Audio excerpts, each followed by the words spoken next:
Bismillahirrahmanirrahim. Quelques fawaïd liés à l'indisposition. La première, les ablutions avant de dormir. Wallahu a'lam, as-sahih, c'est que c'est mashroua. Il y a un khilaf, il y a une divergence. L'imam Nawawi, rahimahullah, il dit que non. Il dit que ce n'est pas autorisé. C'est pas mashroua. C'est pas comme il est venu dans le hadith de Omar ibn Khattab, radiallahu anhu. Omar, il a demandé au prophète, sallallahu alayhi wa sallam, ayarqudu ahaduna wa huwa junub. Est-ce que l'un d'entre nous peut aller dormir en état de janaba, en état d'impureté majeure? Comme pour la femme qui a ses menstrues. Bien sûr, lui, Omar, il ne demande pas ça parce qu'il a eu ses menstrues, mais parce qu'il a eu un rapport. Est-ce qu'il peut aller dormir comme ça? قال النبي صلى الله عليه وسلم نعم إذا توضأ. Il lui a dit oui, s'il fait des ablutions. Les savants, ils ont tiré le jugement de cela, ils ont dit que c'était recommandé. C'est recommandé d'aller faire les petites ablutions. Là, on ne parle pas du rousse. Les petites ablutions avant d'aller dormir pour celui qui est en état de janaba. Mais bon, tu t'es levé, voilà, va faire le rousse. Mais si tu vas faire les petites ablutions et que tu vas dormir, on ne peut rien te dire. Ça fait partie de la sunnah. Donc l'imam Nawawi, rahimahullah, il a dit que cette situation-là, on ne peut pas la comparer à celle de la femme qui a ses menstrues. Pourquoi? Parce que dans le cas où, maintenant, si un homme, il est en état de janaba, ou même une femme, elle est en état de janaba, ça va amoindrir son état d'impureté majeure. Or que la femme qui a ses menstrues, ça va pas amoindrir. Pourquoi? Parce qu'elle est en état d'impureté H24, elle. Elle est en état d'impureté H24. Pendant 7 jours, 6 jours, ça dépend de la durée de son cycle, de sa période. Cheikh Saleh Al-Fawzan, hafidahullah, il a pris un autre avis. Il a dit si, ça amoindrit. Wallahu a'lam. Pour moi, l'avis le plus juste, c'est que ça amoindrit. Wallahu a'lam, c'est mashroua. La femme, elle a le droit de faire les ablutions juste avant de dormir. Deuxième chose, al-istinthar, le fait d'expulser ce que l'on a dans le nez lorsqu'on se réveille.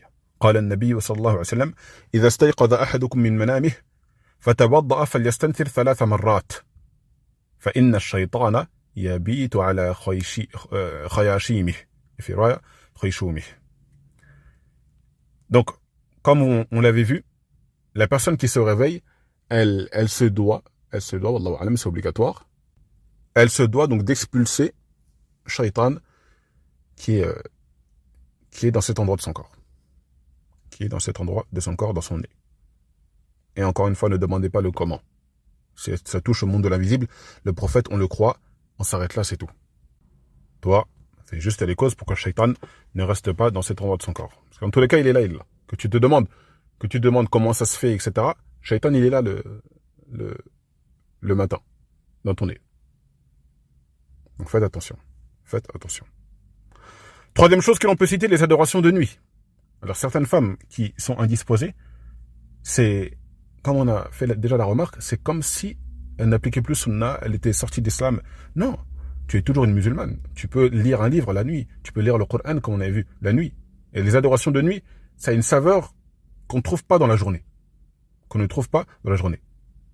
Donc vraiment, essayez d'adorer Allah Azza wa Jal de nuit.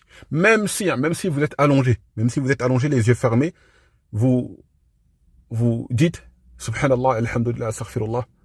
C'est toujours mieux que de rien faire. Et pensez que vous pouvez mourir. Vous pouvez mourir en état de menstru. C'est possible. Ça a dû certainement déjà arriver. Donc, on se doit de faire les causes pour aller au paradis. Toujours. N'oubliez jamais, on est des adorateurs d'Allah Azza wa Jal en tout temps, en tout lieu. Ittaqillaha haythuma kunt. Et crains Allah où que tu sois. Quatrième chose, l'utilisation du musc. On l'avait vu dans le hadith avec Asma. Non, mais j'ai retrouvé. Asma bint Shakl. Ou Shakal, plutôt. Asma bint Shakl, radiyallahu anha. Al-Ansariyah. Donc, le prophète, il lui avait dit Tatabba'i athar ad-dam. Tu suis les traces du sang avec ce fersa, ce coton, ou c'est même un tissu, imbibé de musc.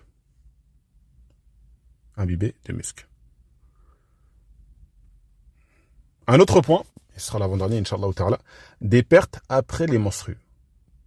L'imam al-Shawkani, rahimahullah, fi Nail al-Awtar, c'est un livre important ça aussi, Nail al-Awtar.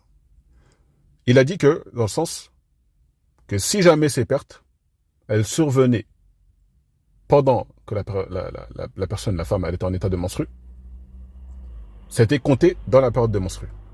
Si ça survient après les menstrues, ça compte pas. Ça compte pas parmi les menstrues. C'est simple. Très simple.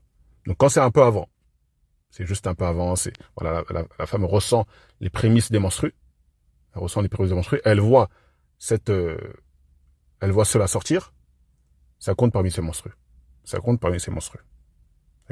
Quand c'est pendant les menstrues, c'est clair. Quand c'est après, par contre, ça compte pas parmi les menstrues. Maintenant, cette période, en général, c'est du 1 au 8. Du 1 au 8.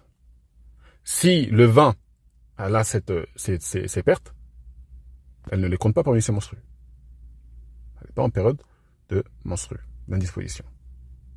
Dernière chose, quand elle a sorti d'un liquide en continu, comme celui qui est éprouvé par ce qu'ils appellent silsil al-baoul. Il y a de l'urine qui sort en continu, des gouttes. La personne qui est éprouvée par cela, homme ou femme, elle, avant chaque prière, elle se nettoie. C'est partie intime. Et quand on dit elle se nettoie ses parties intimes, c'est pas elle prend une douche, non. Elle se nettoie ses parties intimes, ma'rouf comment on fait, et elle fait les ablutions juste avant de rentrer dans l'heure. Ou plutôt quand elle vient de rentrer dans l'heure, lorsqu'elle va faire la prière, plutôt pour être encore plus précis. Lorsqu'elle va faire la prière, elle fait cela, donc elle nettoie ses parties intimes, et elle fait les ablutions, et directement elle va faire la prière. Et même s'il y a quelque chose qui sort pendant sa prière, c'est pas compté. Bien sûr, si c'est autre que cela qui sort, là ça compte comme ayant annulé les ablutions. Mais comme la personne est excusée par rapport à sa maladie, wallahu a'lam, elle reste comme ça. Elle prie comme ça.